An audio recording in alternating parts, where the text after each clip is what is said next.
Hello everyone, welcome to the video series for Class 11 Computer Science.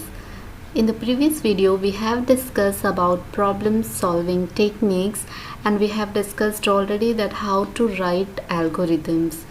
In this video we are going to discuss about flowchart, what is flowchart, how we can write flowchart for different problems. So let us start the video. तो जैसा कि हमने पहले के video में देखा है कि algorithm are some steps that we are writing to get solution of our problem, और फ्लो चार्ट को हम कह सकते हैं कि flow chart is the pictorial representation. जो कि हमने एल्गोरिदम में स्टेप बाय स्टेप लिखा था उसको ही अगर हम पिक्टोरियल रिप्रेजेंटेशन बनाते हैं then that is known as flow chart. So here you can see that it is a diagram that depicts a process, system और कंप्यूटर एल्गोरिदम। जो स्टेप्स हमने एल्गोरिदम में लिख रखा था उसी सारे स्टेप्स को अगर हम एक डायग्राम के थ्रू से प्रेजेंट करते हैं तो उसको हम फ्लो चार्ट कहते हैं। तो अब जो हम डायग्राम बनाते हैं वो डायग्राम बनाने के लिए we are having some symbols and those symbols can be used for drawing the flow chart. So in this video we are going to discuss that what are the different symbols that we are going to use for our flow chart. So here we are not going to discuss about all the symbols जितनी की हमें ज़रूरत है, we are going to discuss about those symbols only.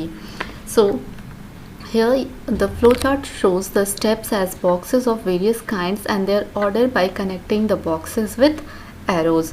So let us discuss one by one that what type of symbols we are using in our flowchart. So here you can see that in our flowchart we are going to use these types of shapes or symbols. Okay, so the first one is oval shape. Let us see what is the purpose of this oval shape. So here we can see that it represents an end or beginning. जैसा कि हम algorithm में अपने steps को start करने के लिए start और अपने स्टेप्स को एंड करने के लिए एंड या फिर स्टॉप लिखते थे, similarly in our flow chart we will start the flow chart by this oval shape and we will end our flow chart with this oval shape only. So this is known as also terminator. This is used to represent the start and end of a process. So Oval shape से ही हम अपने flow chart को start भी करेंगे और stop भी करेंगे।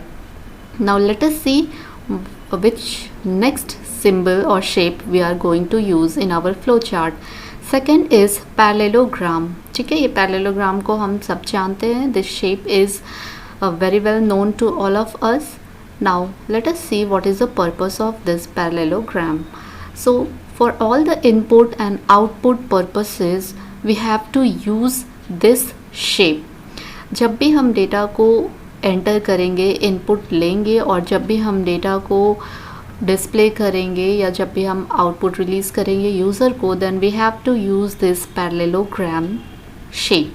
ठीक है, so input and output symbols show where and how data is coming in and out throughout your process, and this input and output symbol is used with this parallelogram shape. So let us come to the next shape, that is the rectangle. अब rectangle shape का क्या काम है? rectangle shape का हमारा काम है कि here we can see that it represents process. Okay, so if we are performing any step, any process, then that process will be represented in this shape, this rectangle shape. Okay, so all the processes, all the step will be written inside this rectangular box. Then next very important shape is this rhombus shape, diamond shape. Okay, so this can be known as your diamond shape, diamond symbol, and very important shape this one. So let us see what is the purpose of this diamond box, diamond shape in our flow chart. So when we have to take any decision, when we have to assign any condition, then we have to use this diamond shape. So if we have to take any decision, then we have to use this diamond shape. So this diamond box will have all the decision making statement. It symbolizes that a decision is required to move forward. So it is known to us that if we have to take any decision, then the answer may be in the form of true or false. So that we will discuss later on. So till now, all of us know that this shape is used to take any decision, and these four are the basic shapes for drawing any flow chart, and all these shapes must be connected with arrow. This arrow will tell you about the flow, that from which step, from which symbol, from which shape we have to move, and to which symbol we have to move. Okay, so this will tell you the flow of control. So let us see some examples to draw flow chart. So here we are having a simple example that we want to reach our school, and we are having two alternatives to reach school. So what we will do, we have to first start. Now it is represented by oval shape. Now we have to check the time. Okay, so we must know what is the time. So time must be entered in this parallelogram. Now we have to check whether time is, it is before 7 a.m. or not. If it is before 7 a.m., then we can take a bus. If it is late, then we have to take a subway to reach the school quickly. So this is just a simple example where we have taken all the symbols. Here oval shape is used to start and stop the flow chart. Here the input required is time, so we have taken here parallelogram. Now we have to check that whether we are early or we are getting late. So for that, on the basis of that, we have to take decision that either we can go through bus or we can take a subway for shortcut route. So that depends upon the time. So we have taken this diamond shape, and we have written here the condition, and this condition may result in either true or false, or yes or no. So we will have these two alternatives, that if we are early or if we are on time, then yes, we can take a bus, but if we are getting delayed, then we can take the shortest route, and hence we have at last we will reach our destination, that is our school. So here we must stop. So all these symbols we have used in this simple example, and you can see that all these shapes are interconnected with the arrow symbol. So this arrow tells us about the flow, that from this symbol we have to move here, from this symbol we have to move here. So all these are connected through the arrow.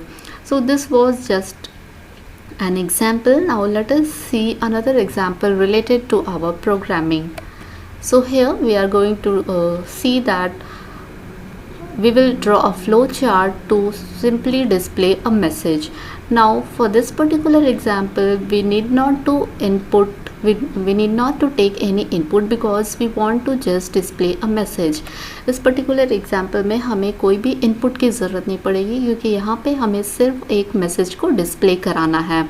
So what we will do, we will just start our flow chart, and we have to give an output. So let us draw an output. Okay, we will print hello, and then we will stop. Okay, so there is no input and there is no other processing is there. So simply we can start and we can stop here. So let us move to another example, that what if we have to calculate area of rectangle. So here we can see that to calculate area of rectangle, inputs are required, and inputs may be length and breadth. Okay, so here we will start our flow chart, and then we will take input in the form of length and breadth. Okay, so here input will be entered by this parallelogram symbol. Okay, and then we need to calculate the area based on the input taken. So we know that to calculate area, the formula is length into breadth. Now we have to start processing, and for processing we have to use this rectangle symbol. So in this rectangle symbol we have written the formula. Now we are having the value of A.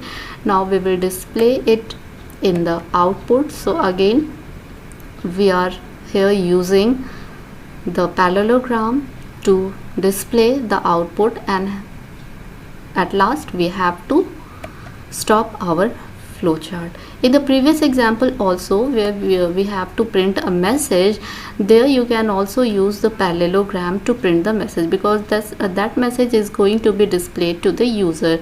So in that case only we can do that. We can start it and then we can print hello, and then we can stop. That hello can be in the parallelogram also, because that will be considered as output. Okay, so I hope this must be clear to all of you. So input and output are being written in parallelogram. Any intermediate steps, any processing steps have to be written in this rectangle, and start and stop must be written in this oval shape. Okay, let us proceed to the next example. Here we have to check whether a number is even or odd. So basically here the input will be our number. Okay, the very first thing you must know that what is your input. तो सबसे पहले आपको ये जानना है कि इसमें आपका इनपुट क्या होगा. तो हम यहाँ पे देख रहे हैं कि हमें फाइंड आउट करना है कि हमारा नंबर जो है वो इवन है या ऑड है. तो उसके लिए नंबर का एंटर करवाना ज़रूरी है. So here input will be number. Okay, so let us start our flow chart and let us take our input, and here our input is n. So this will be written inside parallelogram, because here we are providing input to our flowchart. And again now we have to check whether number is even or odd.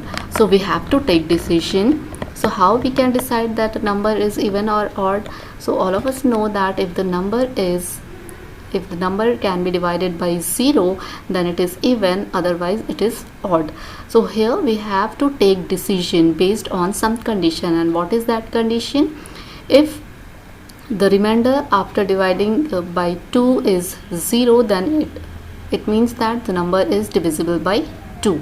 Okay, so let us specify the condition inside the diamond box, that if n is divided by 2, what is the meaning of this modulus? It means it will give us the remainder. So if we are getting the remainder 0, it means the number is even, and if we are not getting the remainder 0, it means the number is odd. Okay, so here we will have the output as even, and if it is not 0, then our output should be what? Number is odd, and the whole process must be terminated again. So we have to end our flowchart like this. So if it is even, still we have to come to stop. If it is odd, still we have to come to stop. So here we have to take a decision. That's why we have used this diamond box, so that we can specify that whether the number is even or odd. So if it is divisible by 2, here the number will be even. If it is not divisible by 2, then it means that number is odd. Okay, so I hope this is also clear to all of you. Let us proceed to the next example. Here this flowchart is going to decide the largest among 3 integers. Okay, so here we will have 3 input values, 3 integers with us as input. So let us start the flowchart and input our 3 integers. So here we are having 3 integers a, b and c.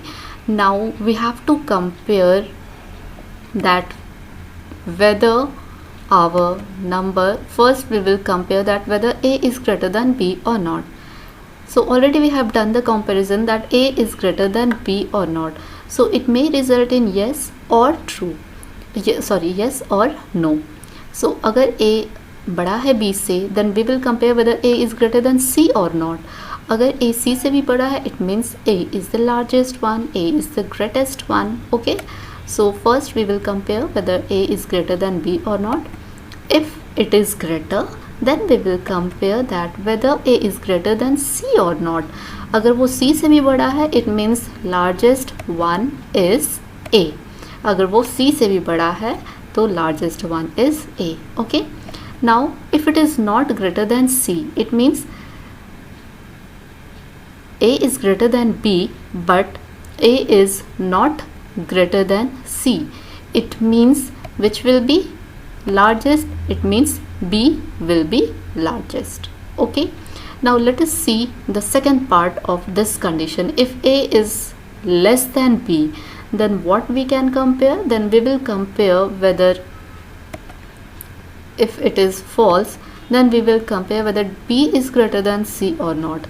अगर B C से भी बड़ा है, then which will be largest? Then the largest will be C. Okay, you can see here that if A is not less than B, sorry, if A is not greater than B, okay, this remain false. इसका मतलब क्या हो गया कि B is greater than A, and if B is greater than A and B is greater than C, then we can see that here we will have the largest one as B and largest one as C, and all this come to our stop position as well.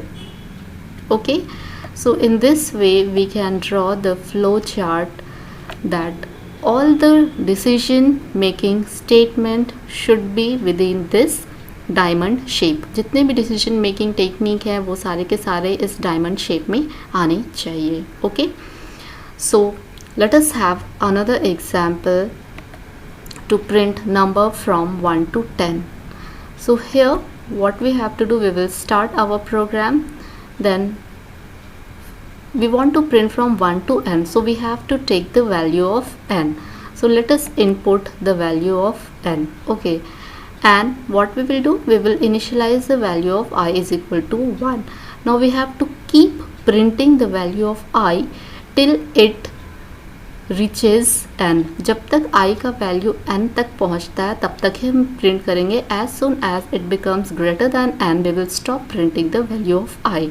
So for this purpose, again we have to keep checking that whether the value of I is less than n or not. So here we are going to check that if I is less than or equal to n, then we will keep printing the value of I, otherwise we will stop printing. Okay, so if it is yes, then we will print the value of I. As soon as it is getting no, we will stop. But after printing the value of I, what we will do, we will increment it by 1 also, so that we can reach to the next value. So first, when we will print the value of I is equal to 1, it will go for the condition testing that whether it is less than n or not. If it is less than n, then it will print the value of I, means 1. Again the value of I will be incremented by 1, so it will become 2. Again it will check whether the 2 is less than n or not, so it will keep printing the value of I. As soon as this condition will be will evaluate to false, our flow chart will be terminated. Okay, so this was to print number from 1 to n, and here we are forming a loop. This is forming a loop. This process is repeating again and again till this condition evaluates to true. So this here in this example, here we are forming a loop. So already we have discussed some sequence flow chart, some conditional flow chart, selection flow chart, and some looping flow chart. I hope all these flow charts are understood to you. So if you like my video, then share it, subscribe it. Thank you for watching.